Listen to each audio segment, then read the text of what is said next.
हा जो काही कोर्टाचा निकाल लागला तर त्याच दिवशी मला एका ठिकाणी बोलावलंही होतं चॅनलला आणि मी हेच म्हटलं होतं की कोर्टाने निकाल लावलाय, न्याय दिलेला नाहीये. जोरात बोलायला लागेल. सॉरी.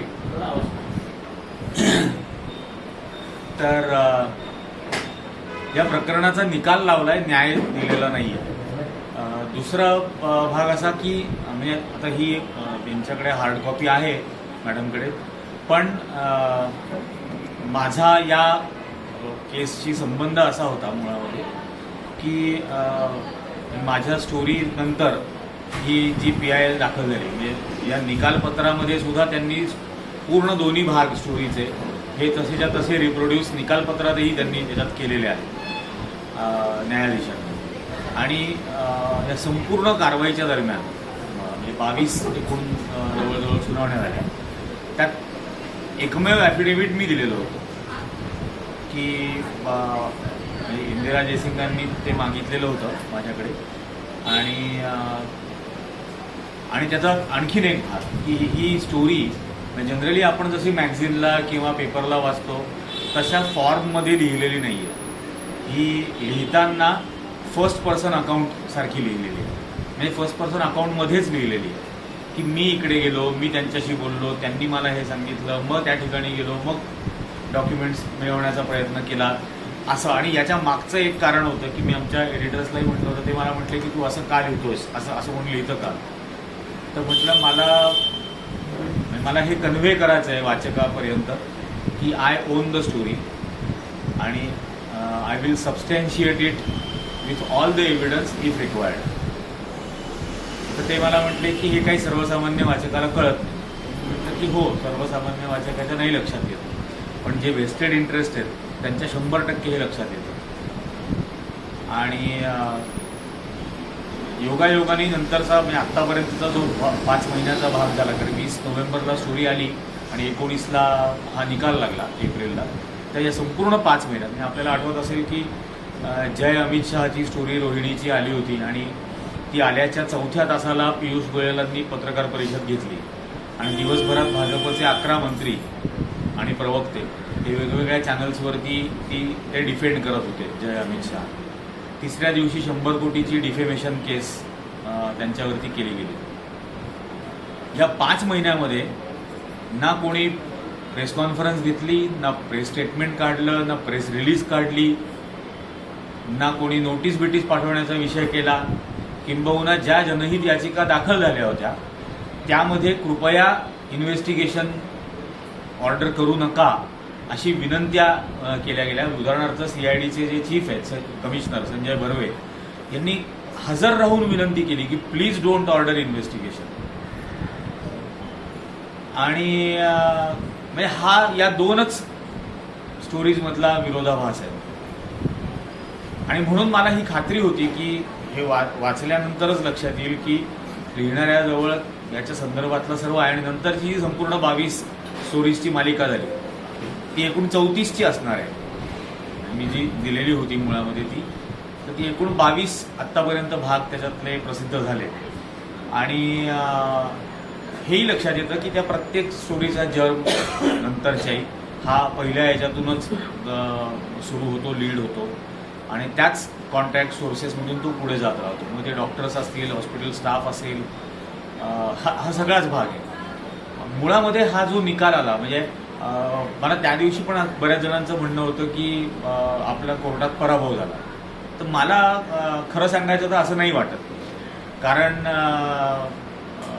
कोर्टाची जर ऑर्डर नीट वाचली तर त्याच्यातून हे लक्षात येतं की कोर्टाने याचिकाकर्त्यांच्या हेतूवर शंका घेऊन ही याचिका रद्द केलेली आहे. यात कुठेही 114 पानांमध्ये कुठेही ही स्टोरी खोटी आहे, ही स्टोरी फॅब्रिकेटेड आहे, ही स्टोरी कॉन्कॉक्टेड आहे वगैरे अशा पद्धतीचे रिमार्क्स नाहीत. कुठेही स्टोरीच्या सत्यतेबद्दल कुठेही शंका नाही.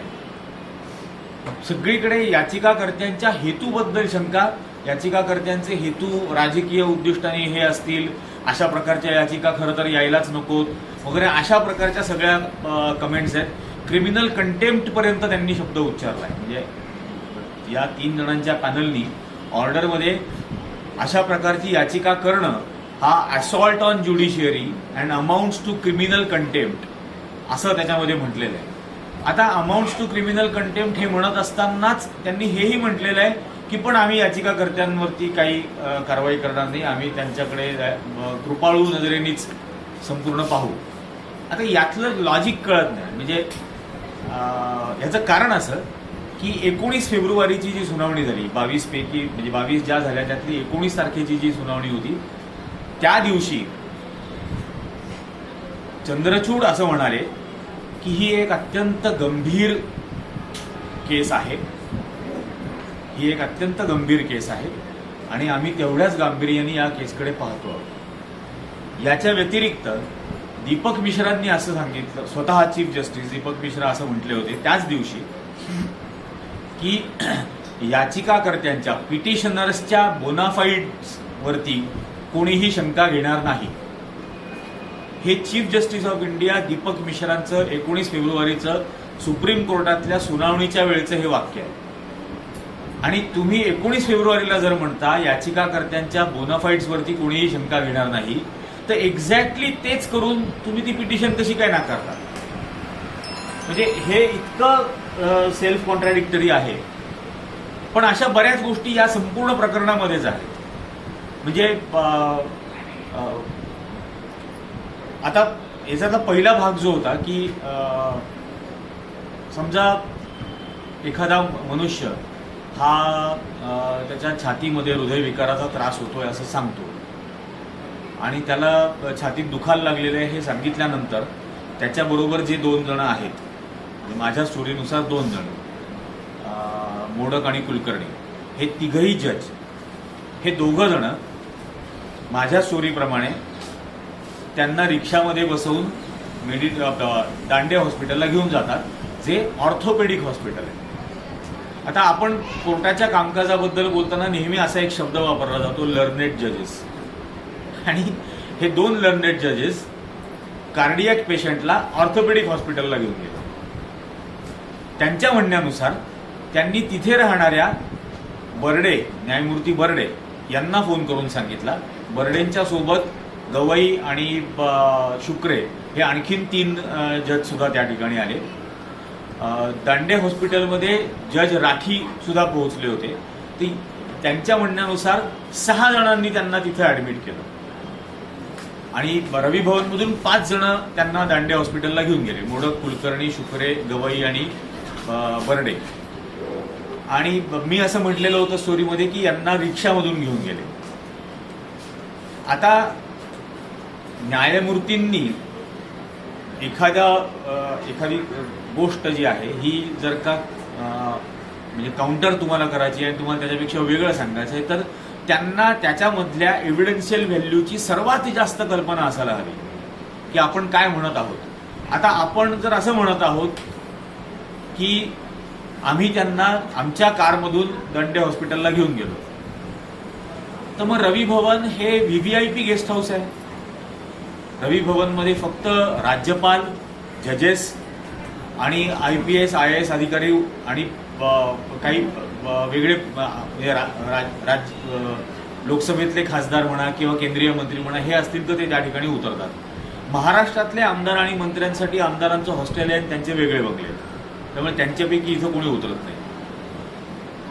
आता या व्हीव्हीआयपी गेस्ट हाऊसला जिथे 24 तास फायर ब्रिगेडची गाडी आणि ॲम्ब्युलन्स डिप्लॉईड आहे 24 आवर्स, त्या ठिकाणी रात्री 12:30-1 वाजता माझ्या म्हणण्याप्रमाणे, त्यांच्या म्हणण्यानुसार पहाटे 4 वाजता रिक्षामधून दांडे हॉस्पिटलला त्यांना नेलं आणि त्यांच्या म्हणण्यानुसार कारने घेऊन गेले. तर या व्हीव्हीआयपी गेस्ट हाऊसचं CCTV फुटेज काय दाखवतं हे दाखवलं पाहिजे ना, की हा हे बघा हे CCTV फुटेज, आम्ही 5 जण घेऊन गेलो. आणि मला माहिती आहे की CCTV फुटेजमध्ये हे कोणीही नाहीत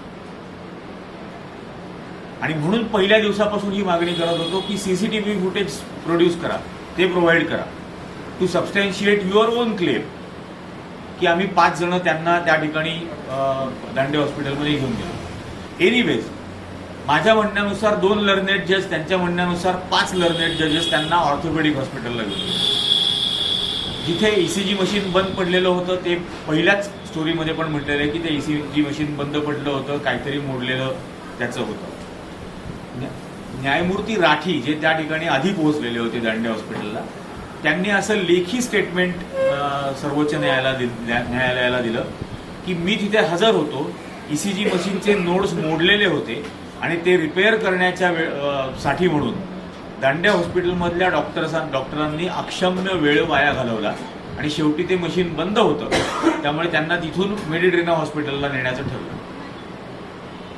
उरलेल्या 3 जजेसनी असं सांगितलं की ते ईसीजी मशीन चालू होतं आणि त्याच्यावरती ईसीजी काढला, आणि तो ईसीजी काढला यासाठी आपण सगळ्यांनीच 27 नोव्हेंबरला इंडियन एक्सप्रेसनी एक अक्षरशः हास्यास्पद म्हणायला पाहिजे असं एक रिबटल छापलं होतं. आणि त्यात त्यांनी पहिले असं म्हटलं, म्हणजे मी एक जर्नलिस्ट आहे इथं, माझ्यापेक्षा खूप सिनियर्स पण आहेत, ती स्टोरी सुरू अशी होते इंडियन एक्सप्रेसची की भूषण गवई यांचं, न्यायमूर्ती भूषण गवई यांचं असं म्हणणं आहे की ते स्वतः गाडीनी रवी भवनला गेले होते, त्यांच्याबरोबर न्यायमूर्ती बर्डे होते, शुक्रे होते, आणि मग त्यांनी त्यांना रवी भवनला नेलं. त्यामुळे कॅराव्हॅनची जी स्टोरी म्हणते ते खोटं आहे. आता मी पत्रकार आहे, मला माहिती आहे की एखादी स्टोरी ही कोर्टनीच कशी काय सुरू झाली. म्हणजे त्या रिपोर्टरला कोणी सांगितलं की या संदर्भातली माहिती गवईंकडे आहे. म्हणजे एक स्टोरी सुरू झाली, ती लॉजिकली एखाद्या कोर्टकडे लीड करते आणि लॉजिकली त्या कोर्टमधून बाहेर येते आणि पुढे सरकते. इथं ही स्टोरीज कोर्टपासून सुरू होते. त्यानंतर त्यांनी एक ईसीजी रिपोर्ट त्याच्यामध्ये पब्लिश केला, ज्याच्यावरती ईसीजीची तारीख, पेशंटचं नाव आणि हॉस्पिटलचं नाव एवढंच फक्त हाताने लिहिलेलं आहे. बाकी सगळा ईसीजी रिपोर्ट हा प्रिंटेड आहे, तेवढंच फक्त हाताने लिहिलंय. ते लिहिताना सुद्धा तारीख 30 नोव्हेंबरची लिहिलेली आहे.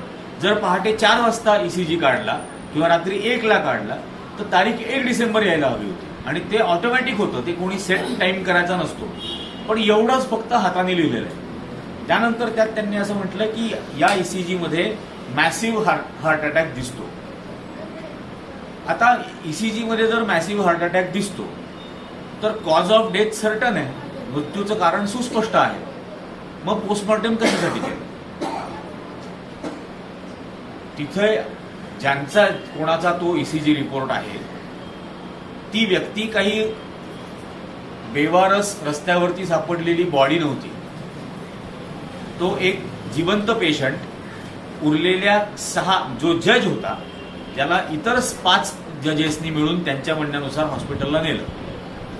तर 5 जज 6व्या जजला हॉस्पिटलमध्ये ऍडमिट करतात. ऍडमिट केल्यानंतर त्याचा तिथं ईसीजी त्यांच्या म्हणण्यानुसार काढला जातो, मृत्यूचं कारण स्पष्ट दिसतं, आणि मग पोस्टमॉर्टम करायचं. पोस्टमॉर्टम होतं कॉज ऑफ डेथ शोधण्यासाठी.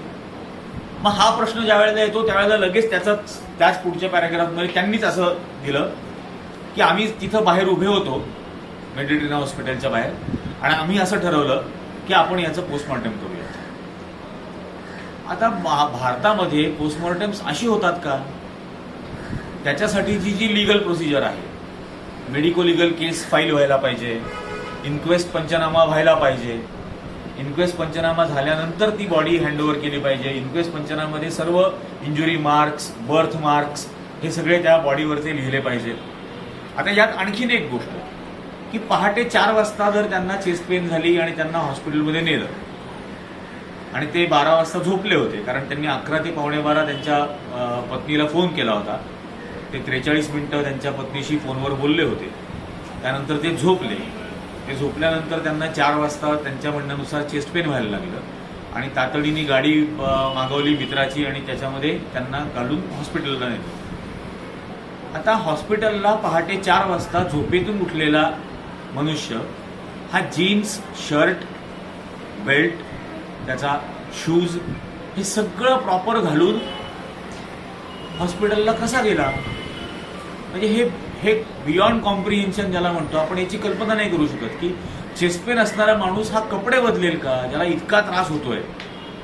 तो त्यांचा नाईट ड्रेस काढून पूर्ण रेग्युलर दिवसभरातले कपडे घालेल, शूज घालेल आणि मग त्यांना हॉस्पिटलला नेलं.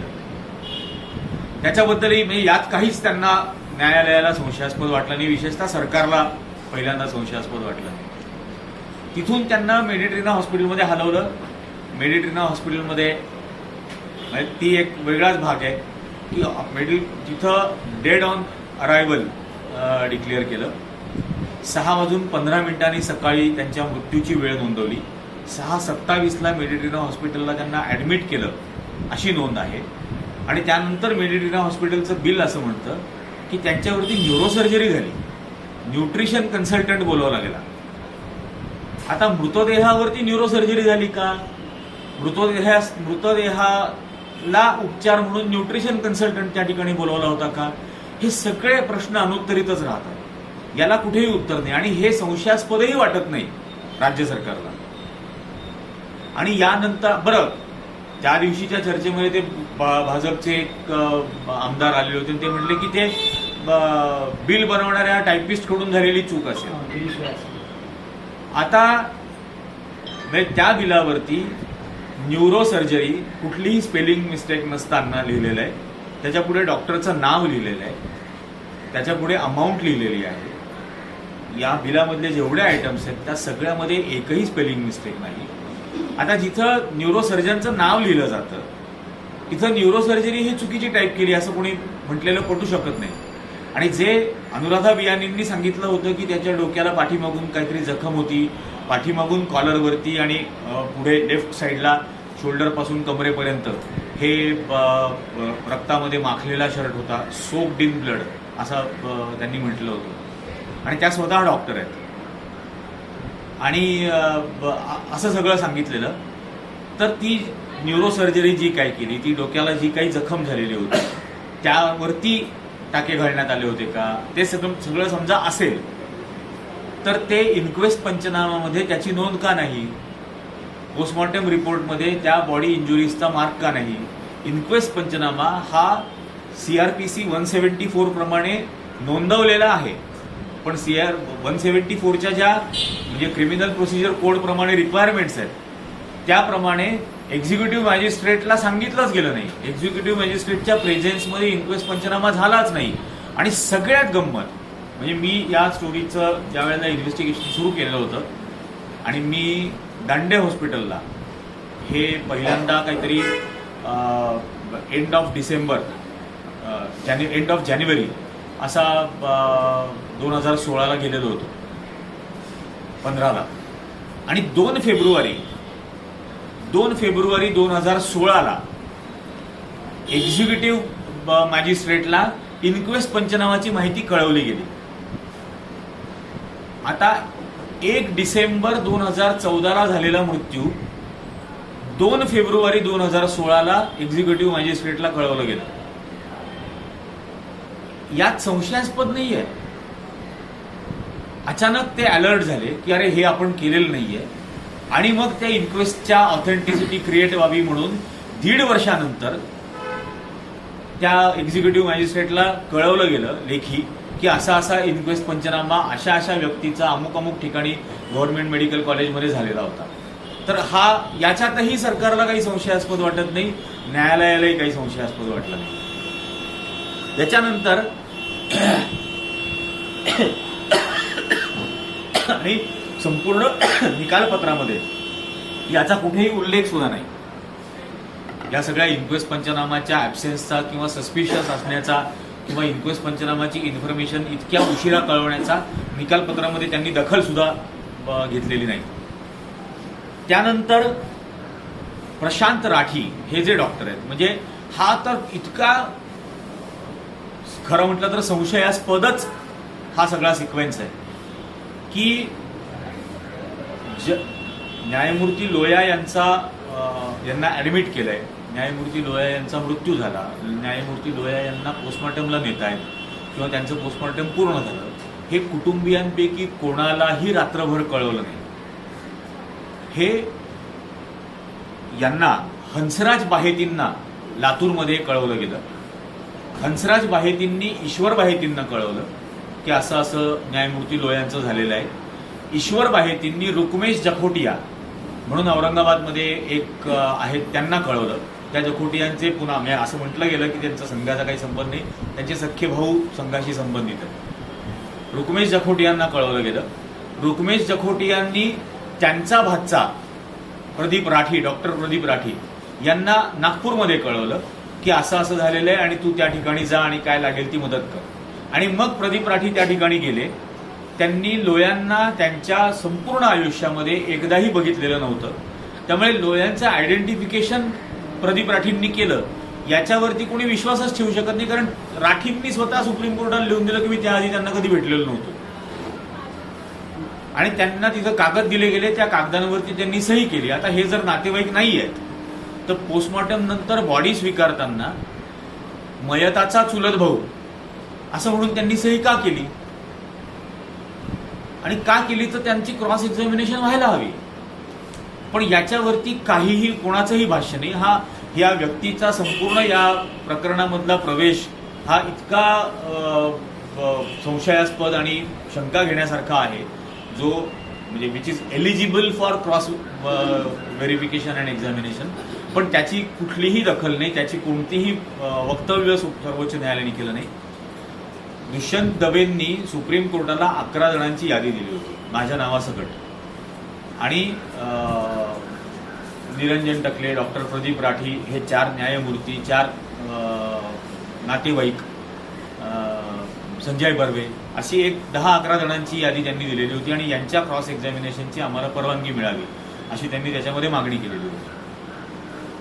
दरवेळेला न्यायमूर्ती असंच म्हणत राहिले की याबद्दल आपण नंतर ठरवूया, याबद्दल आपण नंतर चर्चा करूया, आणि हे आर्ग्युमेंट याबद्दलचं नंतर होऊ द्या. पण ते कधीही झालं नाही, ते कधीही झालं नाही. आणि म्हणजे होऊ दिलं नाही, परवानगीच दिली नाही. आणि क्रॉस एक्झामिनेशन म्हणजे एकीकडे त्या 11 जणांपैकी 4 जणांचं म्हणणं हे तुम्ही विटनेस स्टेटमेंट म्हणून स्वीकारता, त्या 4 न्यायमूर्तींच्या म्हणण्यावरती विश्वास ठेवून. आणि ही जी अनऑफिशियल इन्क्वायरी हा शब्द त्यांनी पहिल्यांदा वापरला होता महाराष्ट्र सरकारने, नंतर त्याला डिस्क्रीट इन्क्वायरी असा शब्द वापरला. तर कारण अनऑफिशियल या शब्दावरती ऑब्जेक्शन घेतलं गेलं, मग डिस्क्रीट इन्क्वायरी हा शब्द वापरला. आणि मग या डिस्क्रीट इन्क्वायरी आणि 4 जणांचं म्हणणं यावरती विसंबून राहून जर का तुम्ही एखादी याचिका नाकारता आहात तर याचा अर्थ तुम्ही त्याला विटनेस स्टेटमेंटची व्हॅल्यू देताय. आणि त्याला जर तुम्ही विटनेस स्टेटमेंटची व्हॅल्यू देताय तर विटनेसला क्रॉस एक्झामिनेशन करण्याचा जो नैसर्गिक अधिकार आहे तो मात्र नाकारला संपूर्ण याचा. आणि म्हणून मी म्हटलं की ही संपूर्ण याचिका फेटाळणं हे जरी काही जणांना मला सुद्धा सांगितलं की हा पराभव आहे, माझ्या दृष्टीने तो नाही आहे. कारण की या सगळ्या ज्या लेजिटिमेट गोष्टी आहेत, ज्या चॅलेंज करण्यासारख्या गोष्टी आहेत, या इंटॅक्ट आहेत. याच्यापैकी एकाही गोष्टीवरती सर्वोच्च न्यायालयाच्या एकाही न्यायाधीशांनी हरकत नोंदवलेली नाही, ऑब्जेक्शन घेतलेलं नाही, त्याला खोटं म्हटलेलं नाही. याच्यानंतर आता हे मेडिट्रेनाचं बिल आणि हा सगळा झाला. ही जी डिस्क्रीट इन्क्वायरी म्हणजे पहिल्यांदा त्याबद्दल मी ताबडतोबच लिहिलेलं होतं की अनऑफिशियल इन्क्वायरी म्हणजे काय, अनऑफिशियल मेथड्स वापरले आहेत का त्याच्यामध्ये. मग अनऑफिशियल कसं, सरकार ज्याचं कामच कर्तव्यच ऑफिशियल गोष्टी करण्याचं आहे ते अनऑफिशियल इन्क्वायरी केलं असं म्हणतं. आणि याच्यातला विशेष सगळ्यात मेन भाग हा आहे की 20-21 नोव्हेंबरला ही स्टोरीचे 2 भाग पहिले आले. 21ला संध्याकाळी त्याचे व्हिडिओज रिलीज केले गेले, जे 18 मिनिटाचे साधारण व्हिडिओ रिलीज झाले. एकूण रेकॉर्डिंग जे माझ्याकडे मी केलेलं होतं ते 3 तास 48 मिनिटं 228 मिनिटाचं आहे. म्हणजे त्यातल्याही बऱ्याच गोष्टी अजून आणायच्या आहेत, यायच्या आहेत, त्या येतीलही. तर 22 तारखेला म्हणजे 21ला संध्याकाळी व्हिडिओ रिलीज झाल्यानंतर 22 तारखेला डॉक्टर प्रदीप राठींनी असं स्टेटमेंट दिलं की मी तिकडे गेलो होतो, मी ते आयडेंटिफाय केलं, हे सगळं झालं वगैरे वगैरे. हे डॉक्टर राठींचं 22 तारखेचं स्टेटमेंट. ही जी सो कॉल्ड डिस्क्रीट इन्क्वायरी आहे हिची ऑर्डर 23 नोव्हेंबरची, म्हणजे डिस्क्रीट इन्क्वायरी सुरू करण्याच्या 1 दिवस आधीच राठींचं स्टेटमेंट यांना मिळालं. 23 तारखेला ही डिस्क्रीट इन्क्वायरी सुरू केली CID तर्फे, म्हणजे स्टेट इंटेलिजन्स तर्फे, आणि 24 तारखेला ती पूर्ण झाली. म्हणजे हे 4 न्यायमूर्ती 3 वेगवेगळ्या जिल्ह्यांमध्ये, 4 नातेवाईक 3 वेगवेगळ्या जिल्ह्यांमध्ये, चौकशी अधिकारी एका 7व्या वेगळ्याच जिल्ह्यामध्ये, या 7 जिल्ह्यांमधलं सगळं कामकाज 24 तासात पूर्ण झालं. आणि सगळी स्टेटमेंट्स, म्हणजे सगळी पत्र, मी त्याला स्टेटमेंट पण नाही, त्याला से म्हणेन, की हे ज्या प्रत्येकाचा से हा संजय बर्वेंना ॲड्रेस केलेली पत्र, म्हणजे ती न्यायमूर्तींना पण नाही, ती संजय बर्वेंना ॲड्रेस केलेली पत्र ही 24 तारखेला मिळाली. आणि 24 तारखेला तो क्लोजर रिपोर्ट सारखा तो एक रिपोर्ट पण त्यांच्याकडून तयार झाला की यात संशयास्पद काही नाही. आणि हेच असंच्या असं या 7 जणांचं, या 9 जणांचं, 4 नातेवाईक, 4 जजेस आणि एक संजय बर्वे, या 9 जणांचं पुन्हा से ही सुप्रीम कोर्टामध्ये सरकारच्या वतीनं सादर झाली. त्यातही पहिल्या दिवसापासून हे मागणी केली गेली की ॲफिडेव्हिट द्या, प्रतिज्ञापत्र द्या. रूल्स ऑफ बिझनेस प्रमाणे सुप्रीम कोर्टाच्या तुम्हाला जे काही सुप्रीम कोर्टात मांडायचं आहे ते प्रतिज्ञापत्रावर मांडावं लागतं. त्यातला दुसरा भाग हा आहे की प्रतिज्ञापत्र म्हणजे तुम्ही you are submitting on oath. हे एक नुसतं पत्र आहे, या पत्राला काहीच त्या अर्थाने व्हॅल्यू नाही. आणि तुम्ही हे बरं 4 न्यायमूर्तींना माहीत नाही का की सर्वोच्च न्यायालयामध्ये कशा पद्धतीने स्टेटमेंट द्यावं लागतं? हे महाराष्ट्राच्या इंटेलिजन्स डिपार्टमेंटच्या कमिशनरला माहीत नाही, हे महाराष्ट्राच्या गृहमंत्री आणि मुख्यमंत्र्याला माहीत नाही, जो स्वतः वकील आहे. पण ह्या सगळ्यांनी फक्त स्टेटमेंट म्हणजे से हा पत्रांच्या स्वरूपामध्ये सर्वोच्च न्यायालयाला सादर केला. यांची प्रतिज्ञापत्र घ्या अशी वारंवार मागणी केली. प्रत्येक सुनावणीमध्ये याच्याबद्दलची मागणी केली गेली. पण याच्याबद्दल सुद्धा सुप्रीम कोर्टाने कधीही असं नाही म्हटलं की तुम्ही तुमची प्रतिज्ञापत्र सादर करा. आणि पहिल्यांदा म्हणजे निकाल लागल्यानंतर जे झालं म्हटलं त्यांनी की हे सगळं कसं स्कॅन्डलस आहे आणि क्रिमिनल कंटेम्प्ट आहे वगैरे वगैरे. यातलं म्हणजे पहिली गोष्ट अशी आहे की एखादी याचिका सर्वोच्च न्यायालयात दाखल करून घ्यायची की नाही हे ठरवण्याचा अधिकार सर्वोच्च न्यायालयाला. कितीतरी याचिका सर्वोच्च न्यायालय दाखल करून घेत नाही. विशेषतः ज्या विषयांबद्दलच्या याचिका या खालच्या कोर्टांमध्ये, हायकोर्टमध्ये या दाखल झालेल्या आहेत, त्याच्या तारखा पडलेल्या आहेत, त्याच्याबद्दलच्या नोटिसेस बजावून सरकारचं म्हणणं काय आहे हे मागितलं गेलेलं आहे. त्यावेळेला न्यायालय, सर्वोच्च न्यायालय असं म्हणतं की तुम्ही खालच्या कोर्टात जा, तिथं न्याय जर नाही मिळाला तर तुम्ही वरच्या कोर्टात जा. आता इथं याचिकाकर्त्यांबद्दलचा सुद्धा विषय कसा आहे की बंधुराज लोणे यांनी जी याचिका दाखल केली त्यात त्यांचे जे वकील आहेत पल्लव सिसोदिया, हे पल्लव सिसोदिया सोहराबुद्दीन एन्काउंटरच्याच केसमध्ये अमित शहांचेच वकील होते आणि तेच बंधुराज लोणेंचे वकील जनहित याचिकेमध्ये. आता हे सुद्धा संशयास्पद नाहीये का? म्हणजे बंधुराज लोणेंबरोबर मी चांगलं त्यांना अनेक वर्षांपासून ओळखतो आणि ते पत्रकार होते. आत्ता पत्रकारिता बंद झाल्यानंतर आत्तापर्यंत ते काय व्यवसाय करतायत याची काही माहिती नाही किंवा नोकरी कुठे करतात याचीही माहिती नाही. सर्वोच्च न्यायालयात एक SLP तयार करायची असेल तर 50,000 रुपये लागतात. ज्या वकिलांना अमित शहांनी हायर केलं होतं त्यांच्या केससाठी त्या वकिलांनी किती अमित शहांकडून फी घेतली असेल याची मला कल्पना पण करवता येत नाही. त्याच वकिलांना बंधुराज लोणेंनी हायर केलं, त्यांच्यासोबत 2 असिस्टंट लॉयर्स सुद्धा हायर केले आणि या 3 जणांचं पॅनल लोणेंतर्फे न्यायालयात हजर झालं. त्यांनी दुसऱ्याच सुनावणीला, पल्लव सिसोदियांनी दुसऱ्याच सुनावणीला न्यायाधीशांना, बेंचला लेखी सबमिशन दिलं की हे पिटिशन डिसमिस करा, ही पिटिशन डिसमिस करा, असं लेखी सबमिशन दिलं. दुसरे याचिकाकर्ते जे होते तहसीन पुनावाला यांनी पहिल्यांदा दुष्यंत दवेंकडेच गेले होते की अशी अशी याचिका दाखल करायची. त्याला दुष्यंत दवेंनी सांगितलं की या पिटिशन्स, या विषयाच्या पिटिशन्स हायकोर्टामध्ये दाखल झालेल्या आहेत, त्यामुळे तू अशी पिटिशन दाखल करू नकोस, कारण मग त्यांच्या सुनावणीवरती प्रॉब्लेम येईल, त्या सुनावण्या थांबून जातील. सर्वोच्च न्यायालय हेच मॅटर ऐकते आहे तर हायकोर्ट तो विषय घेणार नाही. त्यांनी ते नाही ऐकलं आणि त्यांनी याचिका दाखल केली. तहसीन पुनावाला हा रॉबर्ट वड्राच्या बहिणीचा नवरा आहे. आता तो टेक्निकली काँग्रेस पक्षाचा सदस्य नाही, तो रॉबर्ट वड्राच्या बहिणीचा नवरा आहे, मोनिका वड्रा. आणि तरी सुद्धा त्याने ती याचिका तिथं दाखल केली. आता याचा दुसरा अर्थ असा निघू शकतो की हायकोर्टामध्ये सुनावण्या होऊ नयेत आणि हे सर्वोच्च न्यायालयात व्हावं आणि त्याच्यानंतर सर्वोच्च न्यायालयाने पहिल्यांदा आत्तापर्यंतचा प्रेसिडेंट मोडून खालच्या कोर्टांमधल्या सर्व पिटिशन्स, म्हणजे या 2 पिटिशन दाखल करून घेतल्या. मुंबई आणि नागपूर हायकोर्टामध्ये ज्या पिटिशन्स 3 दाखल झालेल्या होत्या त्या 3ही पिटिशन्स सर्वोच्च न्यायालयामध्ये ट्रान्सफर करून घेतल्या.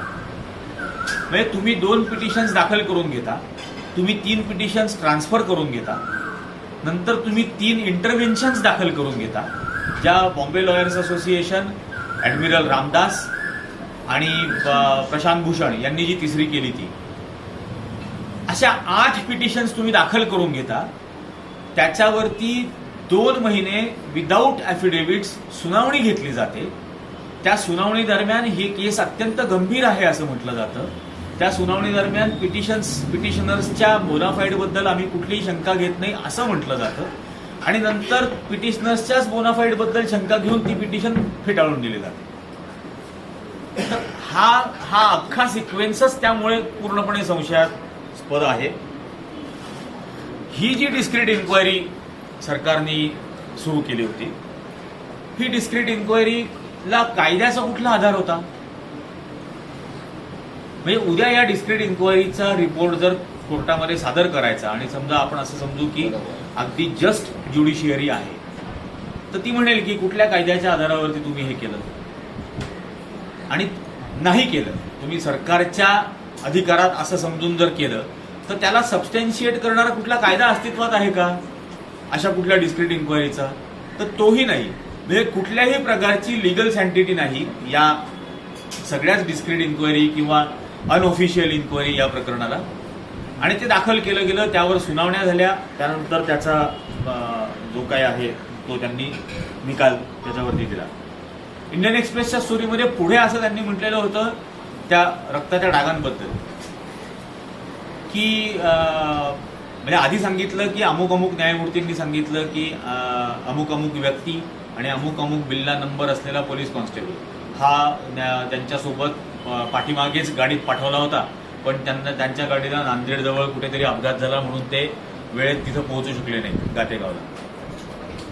आता म्हणजे असेल एखाद्याची स्मरणशक्ती इतकी अचाट तर माझं काही म्हणणं नाही, पण एखाद्या न्यायमूर्तीला कुठल्या बिल्ल्या नंबरचा कॉन्स्टेबल गेला हे 3 वर्षानंतर आठवतं आणि तो बिल्ला नंबर सगळं त्याचं संपूर्ण नाव सांगतो की अमुक अमुक नावाचा अमुक अमुक बिल्ला नंबर असलेला कॉन्स्टेबल अमुक अमुक गाडीनी आम्ही सोबत पाठवला होता डेड बॉडीच्या बरोबर, जो नंतर कधीच प्रत्यक्ष गातेगावपर्यंत पोहोचला नाही. नंतर त्या स्टोरीच्या नुसार पोस्टमॉर्टम नंतर जे स्टिचेस बॉडीला पडलेले आहेत त्या स्टिचेसमधून बाहेर आलेलं रक्त हे कदाचित त्या शर्टला लागलं असावं. आता असं लिहिणं, विशेषतः एखाद्या पत्रकाराने लिहिणं, कारण ते कोणाची कोट नाही आहे, ते त्यांनी लिहिलेलं आहे, हा वाचकांच्या इंटेलिजन्सचा सर्वात मोठा इन्सल्ट आहे. म्हणजे इतकं तुम्ही नाईव्ह लोकांना समजता का वाचकांना? पोस्टमॉर्टमच्या आधी शरीरावरचे सगळे कपडे काढून घेतले जातात, त्यांना टॅग केलं जातं, त्यांना लिस्ट केलं जातं, ते एका बॅगमध्ये सील केलं जातं. बॉडी ही पोस्टमॉर्टम नंतर रॅप केली जाते, ती एका बॉडी बॅगमध्ये ठेवली जाते आणि सील केलेली कपड्यांची आणि पर्सनल बिलॉंगिंगची जी बॅग आहे ती सेपरेटली फॅमिलीला हँडओव्हर करून त्यांच्या सह्या हे मिळालं वगैरे असं सगळं केलं जातं. आता या केसमध्ये बॉडी बॅगमध्ये असलेल्या लोयांच्या मृतदेहावरून मधून निघालेलं रक्त हे सेपरेट ठेवलेल्या प्लास्टिकच्या पिशवीमध्ये सील केलेल्या शर्टला लागलं, याच्यावरती कोण विश्वास ठेवेल? आणि याच्यात काहीही संशयास्पद वाटत नाही सरकारला. म्हणजे यापुढे अशाच गोष्टी घडल्या तर त्याही म्हणजे वादातीत समजल्या जातील, त्या संशयाच्या पलीकडे समजल्या जाणार आहेत. पण हे असं म्हटलं गेलं, पर्सनल बिलॉंगिंग्स, जसं आधी म्हटलं की या लिस्ट करून सील करून हँडओव्हर करायला पाहिजे. मृतदेहाच्या मानेखालती त्यांचा चष्मा अडकलेला,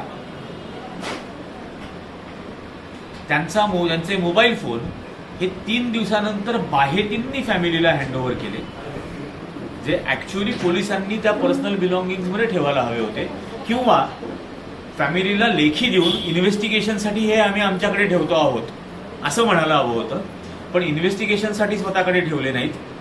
ते as good as new phone, सर्व कॉल रेकॉर्ड, SMS सर्व डिलीट करून ब्रँड न्यू फोन असल्यासारखे ते फोन कुटुंबियांना हँडओव्हर केले गेले. आणि यातही काही संशयास्पद नाही. म्हणजे खरं तर ती केस काही त्या दिवशी 1 डिसेंबरला सकाळी क्लोज झाली होती का? नाही. वास्तविक पत्र देऊन इन्व्हेस्टिगेशनसाठी हे आमच्याकडे आम्ही ठेवतो आहोत असं म्हणायला हवं होतं. ते न म्हणता, इन्व्हेस्टिगेशन न होता, ते सुरूच न होता, ते क्लोज होण्याचा तर विषयच येत नाही, ते फोन 3 दिवसानंतर एक कोणीतरी XYZ माणूस कुटुंबांना परत करतो. पण यातही कोणाला काही संशयास्पद वाटलं नाही. या सगळ्या दरम्यान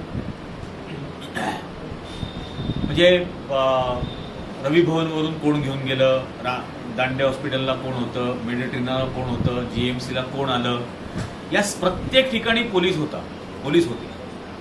दांडेला होते, मेडिट्रिनाला होते, GMCला होते. त्या कॉन्स्टेबल पंकजचा बिल्ला नंबर 6238 हे त्या पोस्टमॉर्टम रिपोर्टवरतीच लिहिलेलं आहे.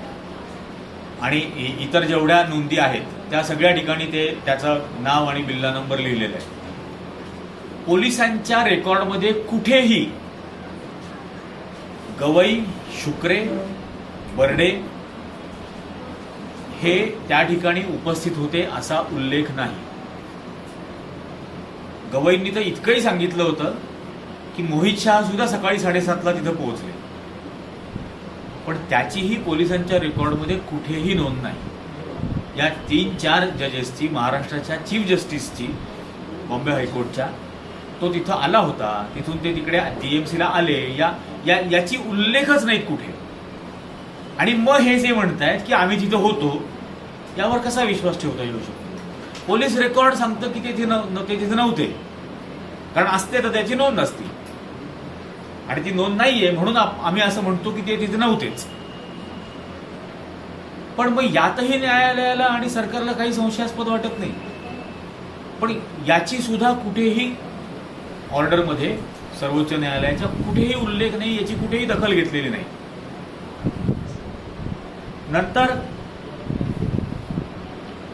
नंतरच्या भागांमध्ये म्हणजे न्यायालयाने सुनावणी दरम्यान सर्वात पहिल्यांदा सरकारला काय सांगितलं? सरकारकडे त्यांनी मेडिकल रिपोर्ट्स सबमिट करा अशी मागणी केली. मेडिकल रिपोर्ट्स मागितल्यानंतर सरकारने काय दिलं? सरकारने पोस्टमॉर्टमचा रिपोर्ट दिला, 4 जजेसची स्टेटमेंट आणि 4 नातेवाईकांची स्टेटमेंट, जी मागितलीच नव्हती ती त्यांनी सादर केली. आता पोस्टमॉर्टम रिपोर्ट म्हणजे मेडिकल रिपोर्ट होतो का? तर नाही. तुम्ही जो ECG रिपोर्ट वर्तमानपत्रात छापून आणला, तो सुनावणीच्या पहिल्या दिवसापासून शेवटच्या दिवसापर्यंत वारंवार मागणी करून सुद्धा ECG रिपोर्ट सर्वोच्च न्यायालयात सादर केला नाही. हिस्टोपॅथॉलॉजी रिपोर्ट, फॉरेन्सिकसाठी रेकमेंड करणारा जो रिपोर्ट असतो, जो PM करणारा डॉक्टरच लिहितो, तो पोस्टमॉर्टम, तो recommendation report, forensic report, viscera report, हे 5ही रिपोर्ट माझ्या स्टोरीबरोबर सबमिट झाले. आणि तसेच ते याचिकाकर्त्यांनी इंटरव्हिनर्सतर्फे हे न्यायालयामध्ये सबमिट झाले. राज्य सरकारने पोस्टमॉर्टमच्या व्यतिरिक्त कुठलाही रिपोर्ट सादर केला नाही. जो पोस्टमॉर्टमचा रिपोर्ट, आणि त्यातही पोस्टमॉर्टमचा रिपोर्ट कॉज ऑफ डेथ म्हणतो कॉरोनरी आर्टरी इन्सफिशियन्सी, म्हणजे as good as cardiac arrest. तो हेही म्हणतो की सर्व ऑर्गन्स हे कंजेस्टेड आहे. फॉरेन्सिक रिपोर्ट असं म्हणतो की फॉरेन्सिकचा रेकमेंडेशन रिपोर्ट असं म्हणतो की सर्व ऑर्गन्स कंजेस्टेड आहेत, इन्क्लुडिंग ड्युरा, म्हणजे जो आपल्या मेंदूवरचा लेअर आहे तो सुद्धा कंजेस्टेड आहे. त्याच्यावरती एम्सच्या डॉक्टरांचं आणि जे जगप्रसिद्ध कौल म्हणून कार्डिओलॉजिस्ट आहेत त्यांचंही असं म्हणणं की हे फक्त पॉयझनिंगमध्ये होतं. सर्व ऑर्गन्स कंजेस्ट होणं हे फक्त पॉयझनिंग मध्ये होतं. हार्ट अटॅकच्या मध्ये फक्त आर्टरीज ब्लॉक्ड असतात. इथं ड्युरापर्यंत सगळं कंजेस्टेड आहे. ड्युरा कंजेस्टेड आहे, लिव्हर कंजेस्टेड आहे, किडनी कंजेस्टेड आहे. हे सगळं कंजेशन होण्याचं काहीच कारण नाही आणि म्हणून हे पॉयझनिंग आहे. आणि ड्युरासाठी त्यांनी असं म्हटलं assault on brain, physical assault on brain. म्हणजे अनुराधा बियानी ज्या सांगत होत्या की यांच्या डोक्याला जखम होती, मेडिटेरनचं बिल जे सांगतं की त्यांच्यावरती न्यूरोसर्जरी केली, आणि एक्सपर्टचं जे ओपिनियन आहे ते एकमेकाला सबस्टॅन्शिएट करणारं, कोरॅबोरेट करणारं अशा प्रकारचं आहे की काही ना काहीतरी हेड इंजुरी होती. आता हे सर्व नाकारलं जातं. म्हणजे या केसमध्ये आर्ग्युमेंट करत असताना मुकुल रोहतगी असं म्हणाले एका वाक्यात, म्हणजे मला आश्चर्य वाटतं, आम्ही तिथं हजरही होतो, एका वाक्यात एका श्वासात असं कोणी कसं म्हणू शकतं की जजेस काय म्हणतात हेच फक्त रिलेव्हंट आहे. जजेसचं असं म्हणणं आहे की हा नैसर्गिक मृत्यू आहे, अर्थात ते काही डॉक्टर नाहीत. हे एक्झॅक्टली इनव्हर्बॅटिम असं वाक्य मुकुल रोहतगी बोलले की न्यायमूर्तींचं असं म्हणणं आहे की हा नैसर्गिक मृत्यू आहे पण ते काही डॉक्टर्स नाही. अरे मग डॉक्टर्स काय म्हणतात हे ऐकताय का कोणी? तर डॉक्टर्स काय म्हणतात याच्यावरती काहीही पुढे त्याची दखल नाही, व्हॅल्यू नाही, काहीच नाही. पण एक शियर इम्प्युनिटीनी ही सगळी आर्ग्युमेंट्स त्यावेळेला होत होती. म्हणजे काही वेळेला तर ते नळावर भांडल्यासारखं भांडण होत होतं. ही पहिली केस कदाचित असेल अशी की ज्यामध्ये या देशातले दोन सर्वात महागडे वकील हरीश साळवे आणि मुकुल रोहतगी हे महाराष्ट्र सरकारने हायर केले सुनावणी चौकशी होऊ नये याच्यासाठी. त्यातल्या पहिल्या सुनावणीला हरीश साळवेंना लंडनहून दिल्लीला चार्टर्ड फ्लाईटनी आणलं गेलं, रिलायन्सच्या चार्टर्ड फ्लाईटनी. आणि त्याचं निमित्त असं सांगितलं गेलं होतं की पद्मावतीची च्या केससाठी, म्हणजे त्यांचं काय ते मोशन 18 काहीतरी आहे, 18चं फिल्म डिस्ट्रीब्युशन, त्यांच्या पद्मावती पिक्चरच्या सुनावणीसाठी म्हणून त्यांना रिलायन्सच्या चार्टर्ड फ्लाईटने ते दिल्लीला आले. प्रत्यक्षात पद्मावतीची कुठलीच सुनावणी त्या दिवशी नव्हती, झाली नाही. आणि साळवे या सुनावणीला हजर राहिले, लोयांच्या सुनावणीला. आणि त्याला सुद्धा हरकत घेतली गेली दुष्यंत दवेंकडून, कारण हरीश साळवे हे त्यात आणखीन गंमत आहे की हरीश साळवे हे सोहराबुद्दीन एन्काउंटर केसमध्ये एकदा रबाबुद्दीन अन्सारीचे वकील होते, सोहराबुद्दीनच्या भावाचे, आणि एकदा अमित शहाचे वकील होते. आणि आता ते महाराष्ट्र सरकारचे वकील म्हणून त्या केसमध्ये हजर राहणार होते. तर म्हणून त्याच्यावरती हरकत घेतली गेली, त्यावरून त्यांच्यात बरीच वादावादी झाली, भांडण झालं वगैरे वगैरे.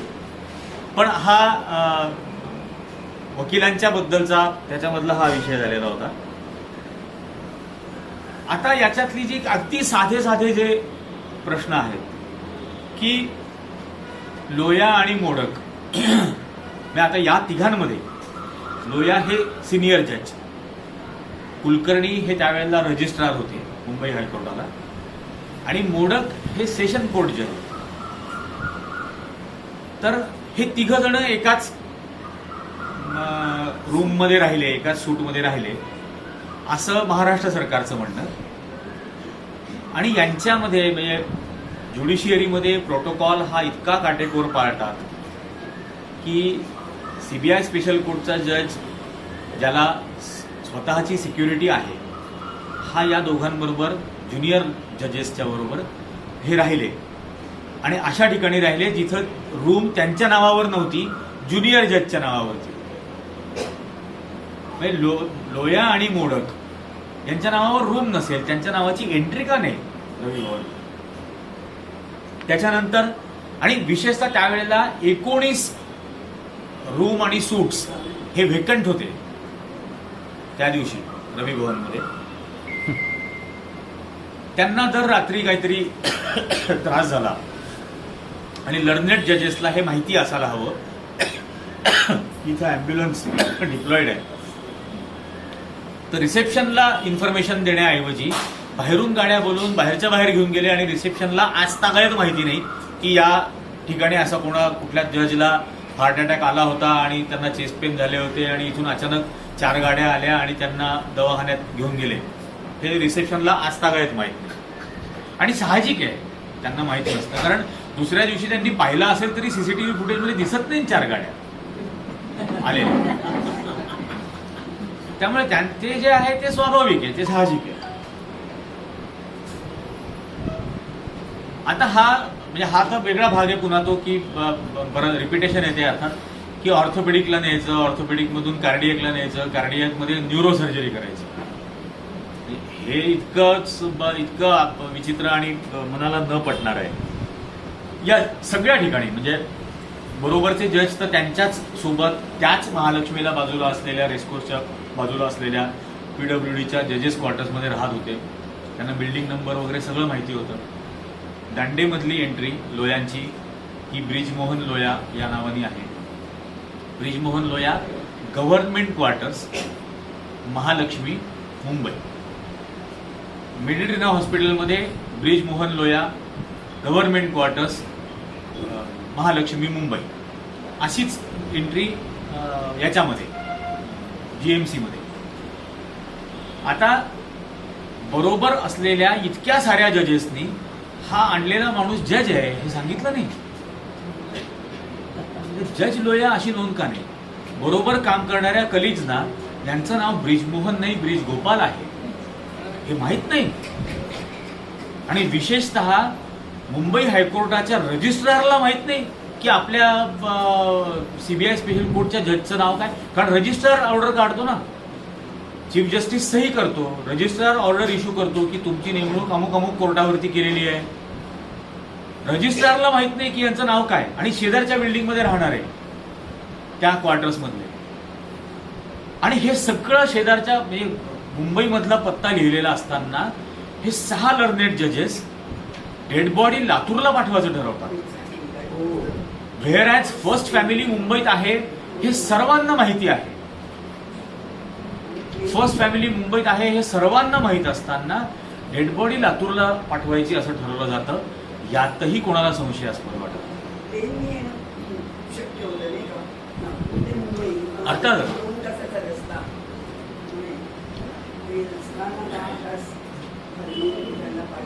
कारण मुंबईमध्ये जर ही बॉडी आली असती तर अख्खा मीडिया अट्रॅक्ट झाला असता आणि मग मीडिया अटेन्शन अवॉइड करायचं जे लातूरपासून 40 किलोमीटर लांबच्या 34 किलोमीटर लांबच्या गातेगावमध्ये अवघड आहे तिथपर्यंत पोहोचणं. त्यामुळे ती लातूर गातेगावला ती पाठवली गेली. सकाळी जर 6:15ची नोंद आहे मृत्यूची तर पहाटे 5लाच कसं काय फॅमिलीला कळवलं की त्यांचा मृत्यू झालाय, त्यांचं पोस्टमॉर्टम झालंय आणि त्यांची डेड बॉडी लातूरला आम्ही पाठवून देत आहोत आणि तुम्ही सगळेजण लातूरला पोहोचा. हे पहाटे 5लाच कसं कळवलं जर मृत्यूची वेळ तुम्हीच 6:15ची लिहिलेली आहे? याचं कॉल रेकॉर्ड्स द्या.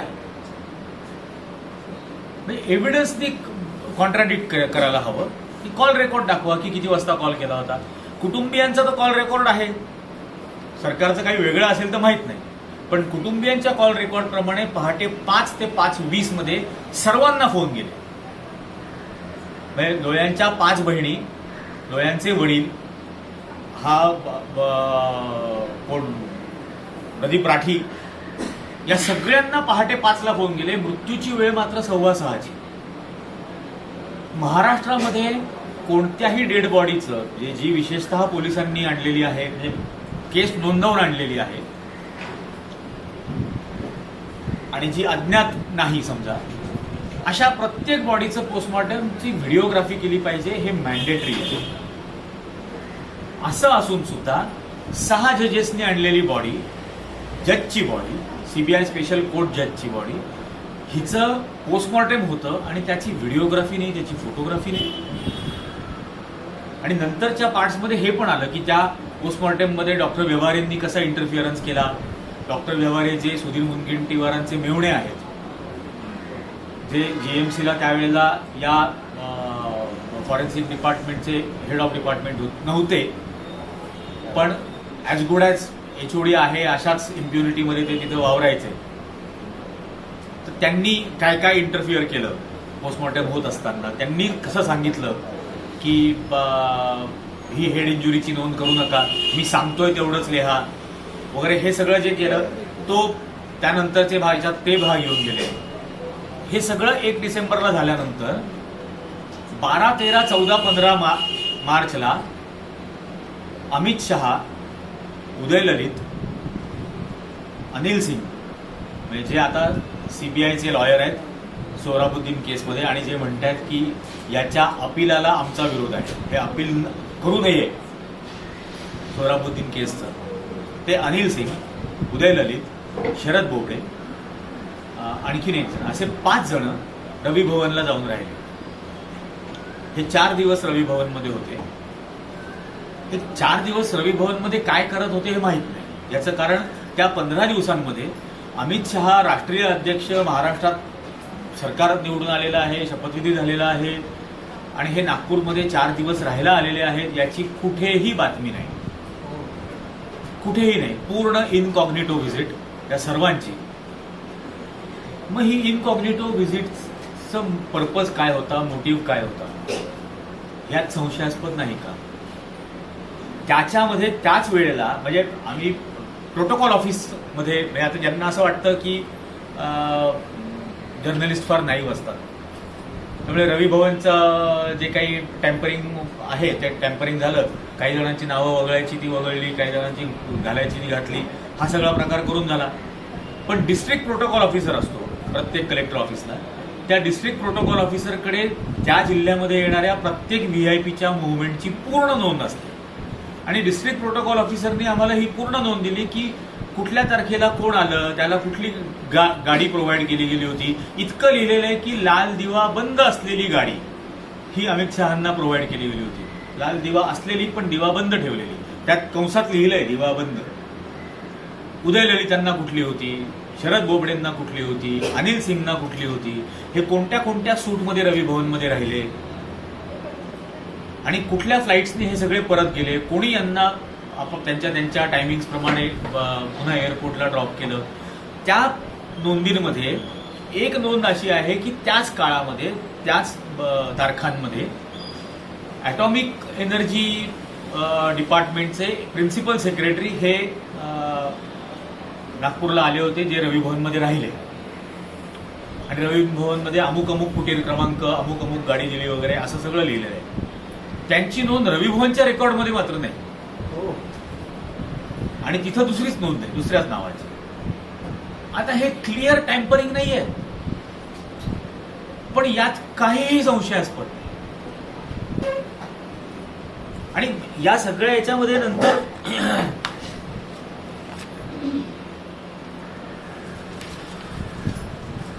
म्हणजे या रेज केलेल्या कोणत्याही प्रश्नाचं उत्तर किंवा त्या प्रश्नाबद्दलचं स्पष्टीकरण, त्या प्रश्नाला धुडकावून लावणं, त्याला खोटं म्हणणं, हे सुद्धा निकालपत्रामध्ये कुठे नाही.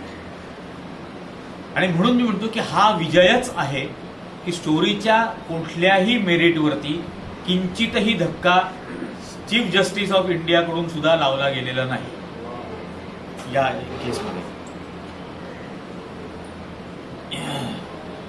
आता त्याआधी जे झालेलं होतं की उत्पत हे जे न्यायमूर्ती होते त्यांनी अमित शहांना उद्याच्या सुनावणीला हजर राहायला सांगितलं.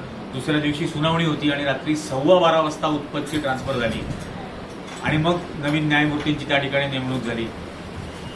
मला बरेच जण म्हणतात की सुरुवातीला म्हणायचं की डिफेमेशन. आता विषय असा आहे की माझ्या स्टोरीमध्ये चीफ जस्टिस मुंबई हायकोर्टाच्या त्यांच्यावरती 100 कोटीचं ॲलिगेशन आहे आणि त्या 100 कोटी रुपयाच्या ॲलिगेशन बद्दल मोहित छानवरच्या निकालपत्रामध्ये कुठेही उल्लेख नाही ना. आजपर्यंत मोहित शहा काही बोलतायत, जी सेंट्रल कॅरेक्टर्स आहेत स्टोरीमधली, मोडक आहेत, कुलकर्णी आहेत, मोहित शहा आहेत, ईश्वर बाहेती आहेत, यांच्यापैकी एकही वाक्य बोलत नाही. आणि जे पेरिफेरीवरती आहेत, जे परिघावर आहेत, ज्यांचा थेट याच्यामध्ये काही हे नाही, त्यांच्याकडून मात्र वेगवेगळी स्टेटमेंट्स ही इश्यू केली जात आहेत, रिलीज केले जात आहेत. 5 महिने सगळेजण गप्प बसले. निकाल आल्यानंतर एकदम म्हणजे भक्त संप्रदाय तर एकदम शिवीगाळ वगैरे सगळंच फेसबुकवरती करायला सुरुवात झाली. पण मग हे 5 महिने का नाही? मुख्यमंत्र्यांनी विधानसभेच्या सभागृहात 293 खाली जी चर्चा विरोधी पक्षांनी घेतली होती, ज्यात राष्ट्रवादीने भाग नाही घेतला, भाग घेतला पण लोया प्रकरणाचा उल्लेख सुद्धा नाही केला एकाही नेत्यांनी राष्ट्रवादीच्या. आणि पण पृथ्वीराज चव्हाणांनी जवळजवळ अर्धा तास फारच अप्रतिम या सगळ्या विषयाची मांडणी केली होती. पण देवेंद्र फडणवीसांनी जसं आधीच्या पॅराग्राफमध्ये बोलताना ते बोलले की संभाजी भिडेंचा त्या भीमा कोरेगावमध्ये संबंध नाही, कारण की त्यांचं मोबाईल टॉवरचं लोकेशन भीमा कोरेगावचं नाही. म्हणजे आपण उगाचच हाफिज सईदवरती आरोपपत्र दाखल केलं किंवा दाऊद इब्राहिमवरती दाखल केलं, पण तो भाग अलहिदा. लोयांच्या याच्याबद्दल त्यांनी बोलताना सांगितलं की ही धादांत खोटी स्टोरी आहे. आणि त्यावेळेला मी तिथं बाहेर असलेल्या सगळ्यांना म्हटलं होतं आणि माझ्या याच्यात फेसबुकवरती पण त्यावेळेला लिहिलं, कारण तेवढंच आपल्याकडे माध्यम उरतं, की हे त्यांनी बाहेर बोलावं. सभागृहाच्या विशेषाधिकारांचं संरक्षण घेऊन त्याच्यावरून कोणी तुमच्यावरती केस दाखल करू शकत नाही, कंप्लेंट करू शकत नाही, त्या सगळ्याचं संरक्षण घेऊन सभागृहात तुम्ही बोलता की ही स्टोरी दादांत खोटी आहे, बाहेर करा मग मी केस करतो या स्टोरीला खोटं म्हणून. पण ते बाहेर म्हणणार नाहीत, कारण त्यांना माहिती आहे की केस करून हे पुन्हा अख्खं मॅटर रिओपन होईल. त्यामुळे ते हे बोलणार नाहीत आणि ते अशा प्रकारचं वक्तव्य 5 महिन्यातही बोलले नव्हते. आता तर सर्वोच्च न्यायालय सुद्धा याबद्दल असं बोललेलं नाही की हे खोटं आहे किंवा कॉन्कॉक्टेड आहे. आता याच्यामध्ये पुढे काय मार्ग राहतो, तर एक पहिला मार्ग आहे की रिव्ह्यू पिटिशन दाखल करणं, पण दुर्दैवाने ते त्याच बेंच समोर जातं. त्यामुळे त्याला कितपत महत्व असेल किंवा महत्व दिलं जाईल याची काही कल्पना नाही. ऑफकोर्स परसेप्शन बॅटलसाठी म्हणून लोकांमध्ये सतत बोलत राहायचं, ठिकठिकाणी जाऊन बोलायचं वगैरे, हे तर आता 2 महिने मी करतोच आहे. एक क्युरेटिव्ह पिटिशन दाखल केली जाऊ शकते, ज्यासाठी लार्जर बेंचकडे जाता येतं, 5 जणांच्या बेंचकडे जाता येईल, कारण आता हे 3 जणांचं होतं. पण त्यासाठी नवीन एव्हिडन्स समोर आणायचा आणि हा नवीन एव्हिडन्स आहे याच्या लाईटमध्ये पुन्हा एकदा ही क्युरेट करावी पिटिशन, असं म्हणून क्युरेटिव्ह पिटिशन दाखल केली जाऊ शकते. रिव्ह्यू आपण करूच शकत नाही, कारण की आपण काही पिटिशनर नव्हतो मुळात. ती पिटिशनरनी केली पाहिजे, पण ती पिटिशनर करतील की नाही करतील याची काही खात्री नाही. नाहीच करतील, कारण की तो जो काही पर्पज होता तो सर्व झाला. आता त्याच्यात बरेच जण असं म्हणजे मी अजूनपर्यंत त्यावरती काही उत्तर दिलं नाही, कारण मी प्रिफर करतो दुर्लक्ष करणं त्यांच्याकडे, की टकल्याला हिरो व्हायचं होतं वगैरे वगैरे वगैरे. म्हणजे मला मित्रांनी दाखवलं ती पोस्ट, मी त्याला म्हटलं अरे मला हिरो नाही, मला कॉमेडियन समजा, पण व्हिलनचं काय करायचं? ते व्हिलनला पकडा ना कोणीतरी, मला काहीच व्हायचं नाही. पण हे जर व्हायचं असेल, हे जर करायचं असेल तर पब्लिक आउटरेज क्रिएट करणं, जेणेकरून त्या क्युरेटिव्ह पिटिशन जेव्हा केव्हा होणार असेल, कारण नवीन एव्हिडन्स येईल समोर, त्यात काही शंका नाही. काही गोष्टी जाणीवपूर्वक हे सगळं अपेक्षित धरून राखूनही ठेवल्या होत्या. सरांनी मला मेसेज पाठवला होता की डिप्रेस होऊ नकोस वगैरे. मी नाही त्याला ताबडतोब उत्तर देऊ शकत, कारण माझ्या मोठ्या बहिणीची डेथ झाली होती, सख्या मोठ्या बहिणीची. त्यामुळे मी ते काहीच करत नव्हतो, कोणालाच लिहित नव्हतो किंवा काही. पण डिप्रेशन वगैरे किंचितही नाही आहे, किंबहुना हे सगळं अपेक्षित होतं आणि हे होईल म्हणून पुढे काय करायचं हेही ठरवलेलं होतं, प्लॅन केलेलं होतं. त्याप्रमाणे आता उरलेले भाग हे टप्प्याटप्प्याने येत राहतील. मध्येच हे इम्पिचमेंट वगैरे सगळा प्रकार सुरू झाला, त्यामुळे ते 3-4 दिवस होल्ड झालं, पण आता येत राहतील. पण हा पब्लिक आउटरीच शेवटी क्रिएट करणं हे प्रत्येकाचंच काम आहे, हे सर्वांचंच काम आहे, आणि हे एका व्यक्तीकडून होणं अजिबातच शक्य नाही. त्यामुळे जेवढे प्लॅटफॉर्म्स मिळतील किंवा मिळू शकतील, जेवढे क्रिएट करता येऊ शकतील, त्या सर्व ठिकाणी या विषयावरती चर्चा घडवणं, इथं आपले जमलेले सगळेच जण बोलू शकतील. सगळ्यांनीच ज्यांना ज्या ज्या ठिकाणी बोलता येईल या संदर्भामध्ये ते बोलत राहणं, हे जे क्लिअर कट डिस्क्रिपन्सीज दिसतात आणि ज्याची उत्तरं मिळालेली नाहीत, जे सर्व अनआन्सर्ड क्वेश्चन्स आहेत, या सगळ्याबद्दल सतत ते प्रश्न उपस्थित करत राहणं इतकंच माझ्या मते आत्ता आपण करू शकतो. बोलवलं त्याबद्दल सर्वांचेच पुन्हा एकदा आभार. धन्यवाद.